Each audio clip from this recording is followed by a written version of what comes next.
This is Murder in the Morning with Tony Bruschi and Stacey Cole. This is one of those stories that doesn't seem real at first. We've, of course, covered it in the past. Movie set, big name actor, a fake gun that wasn't so fake after all. And in the middle of it, Halyna Hutchins, talented cinematographer, mother, a wife, someone who was just wanting to do her job.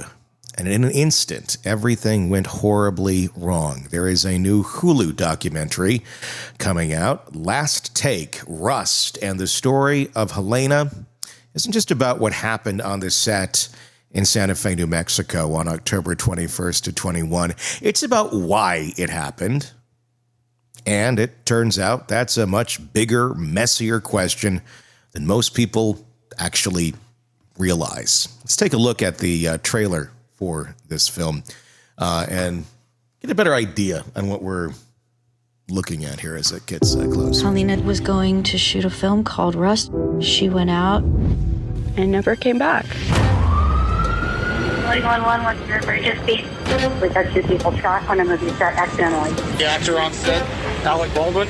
Were you in the room when the lady went? I was shot with the gun, yeah.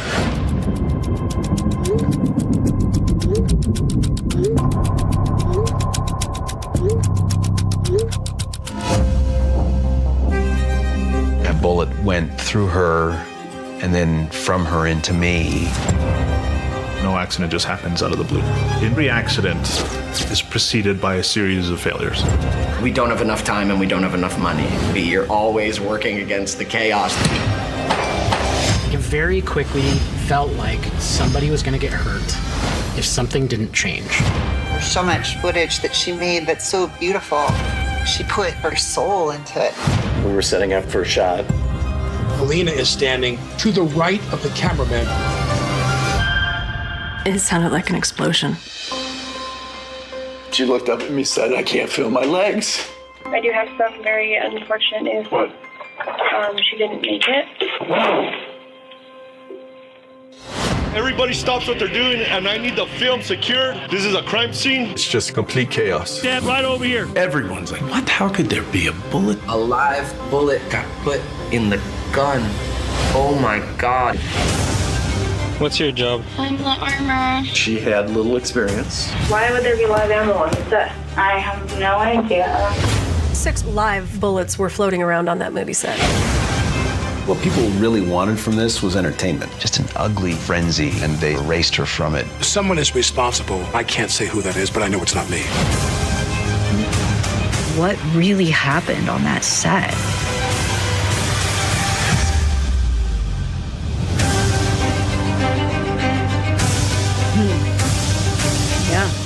Wow.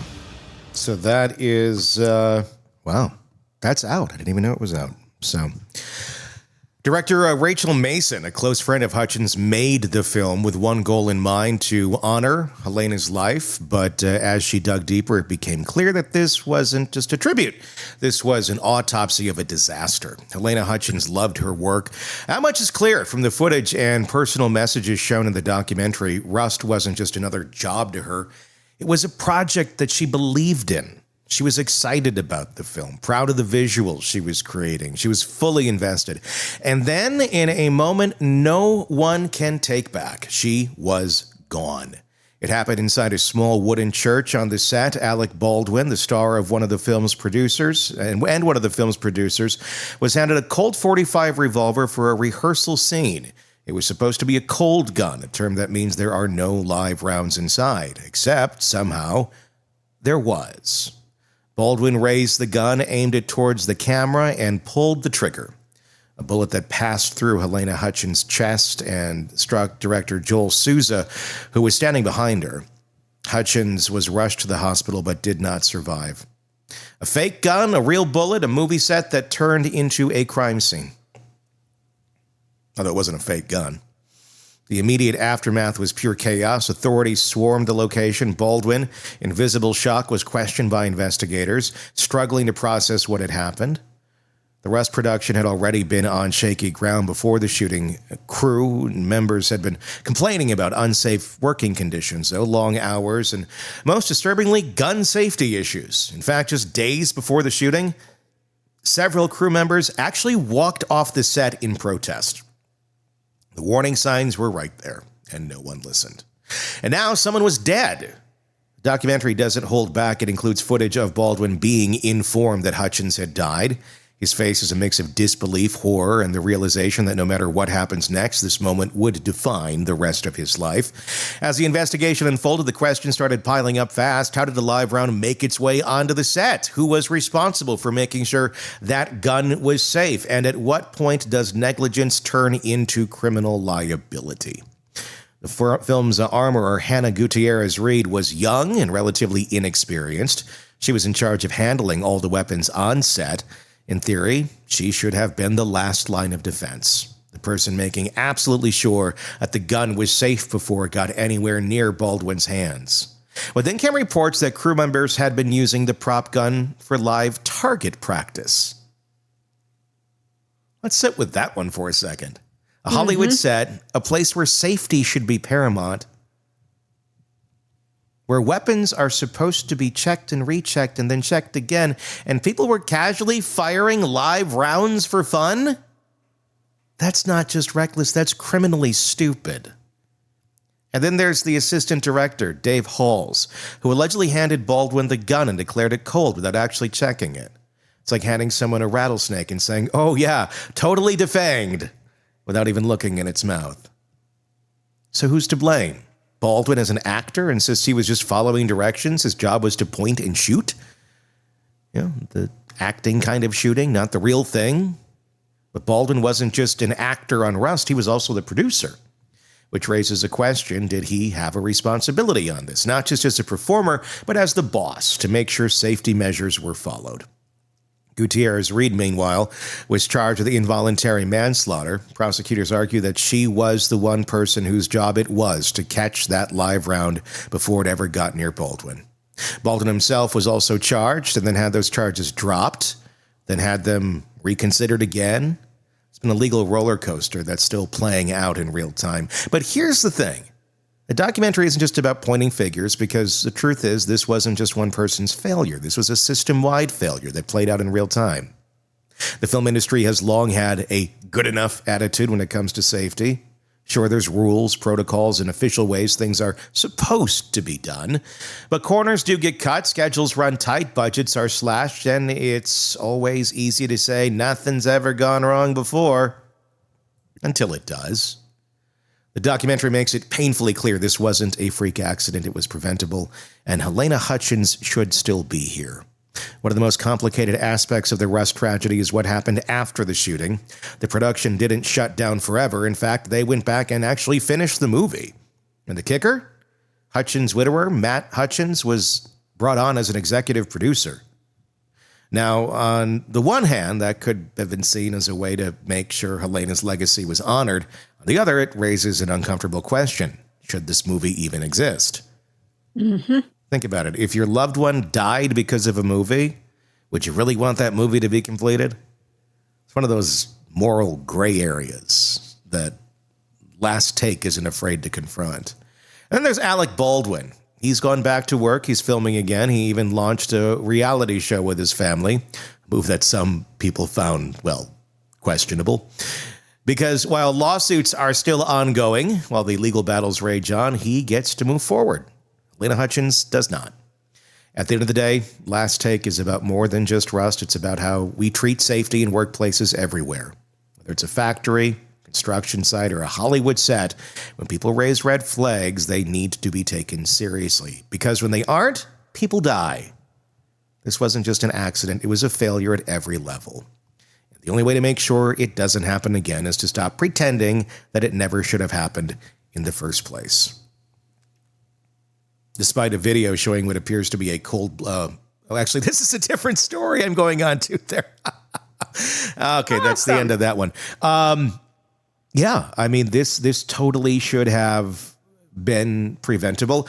I was unaware of the practice shooting. Yeah. There's a lot that went wrong on this movie set. You know, we've all worked in places where you look around and go, I'm surprised nobody's dead yet. Yeah. I've worked in places like that. But there was real danger. There Yeah. shouldn't have been danger. This is a movie set. This is pretend. You know, where I'm talking about danger, I worked at a vet clinic. We had ferocious animals. You know, it was inherent danger. We would have grieving people who are angry. I mean, I can see an environment like that where you might think somebody could get killed. On a movie set, you know, maybe if one of those scenery things starts falling and hits somebody, that could be something. But you would never think somebody would get killed from a gun, from a prop. Unless you're out there using it on the side playing cowboy and shooting targets in the middle of the desert Yeah, it's with a bit the odd now, isn't prop it? gun. Yeah. Oh, my God.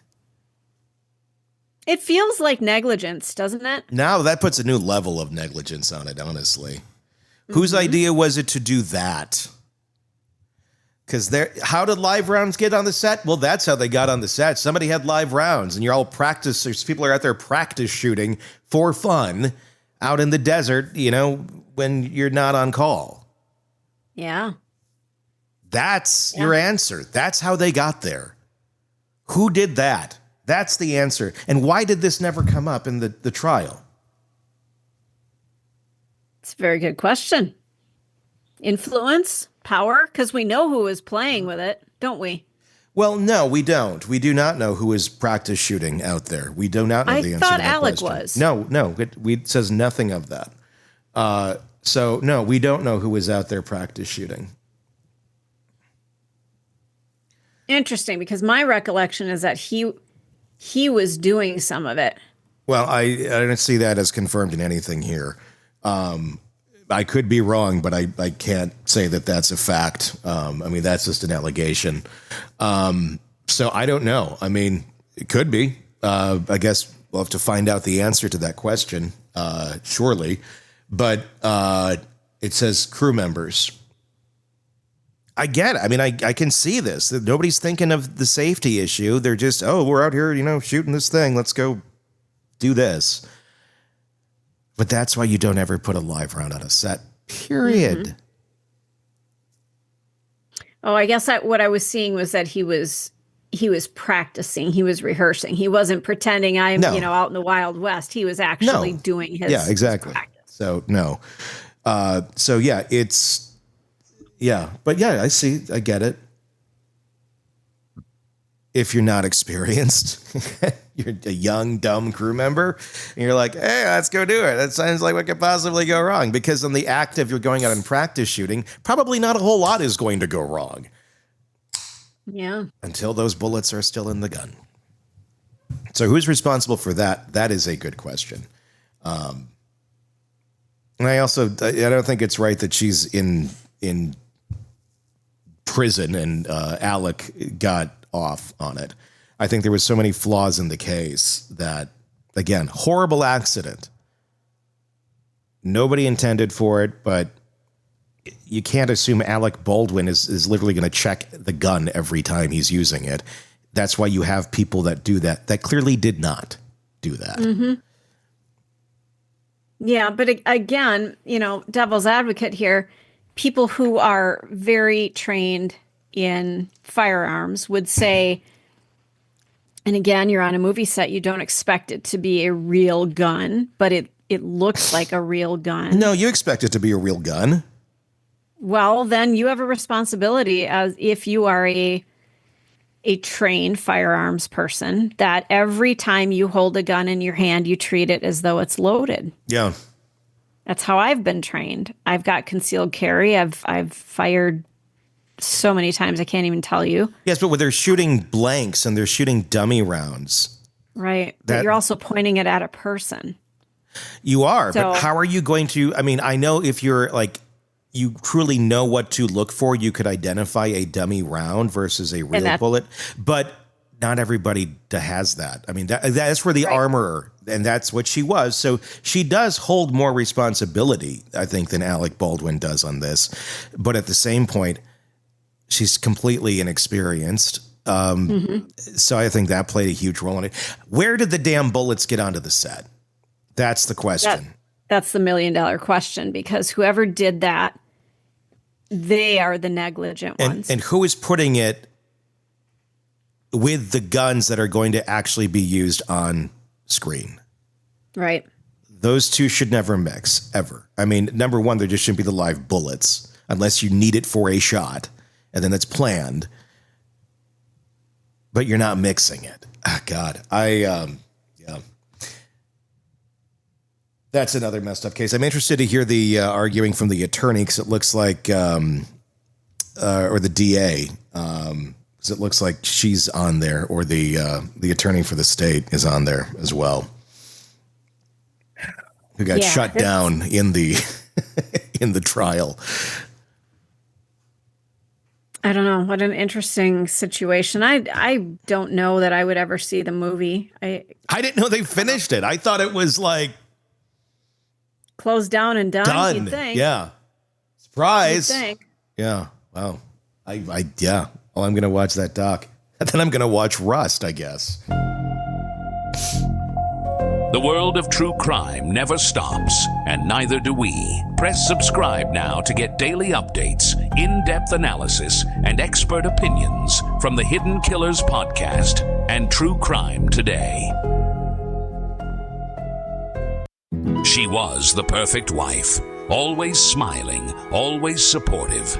A pillar of the community, beloved by friends, adored by family, and secretly researching undetectable poisons in her spare time. Maybe it was the way he chewed. Maybe she just got bored. Or maybe, just maybe, she had been planning this since the honeymoon. But if he had just paid attention, if he had just known what to look for, if he had only subscribed to True Crime Today Premium Plus on Apple Podcasts and learned the red flags, he could have heard every episode of Hidden Killers with Tony Bruschi, ad-free, and before everyone else. He could have seen it coming. Instead, he's 6 feet under, and she's shopping for husband number 2. Don't be like him. Subscribe now to True Crime Today Premium Plus on Apple Podcasts.